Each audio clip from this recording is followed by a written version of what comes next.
আসসালামু আলাইকুম বন্ধুরা। নতুন একটি ভিডিওতে আপনাদেরকে ওয়েলকাম। বন্ধুরা দেখুন এখানে আমাকে এখানে একটা এক্সেল শিট দেওয়া আছে। তো এক্সেল শিট থেকে যদি বন্ধুরা আমাকে যদি বলে যে এখানে যে রহিম তার আইডি নাম্বার, এই আইডি নাম্বারের নামগুলোকে প্রত্যেকটাকে আলাদাভাবে বের করার জন্য, তাহলে বন্ধুরা ম্যানুয়ালি ভাবে আমি যদি টাইপ করে বের করতে চাই তাহলে অনেক সময় লাগবে।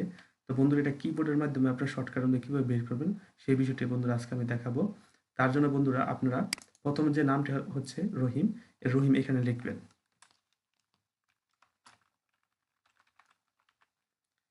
রহিম লেখার পর বন্ধুরা এরো বাটনে ক্লিক করে নিচে আসবো। আসার পর বন্ধুরা এখানে কন্ট্রোল তে ক্লিক করব।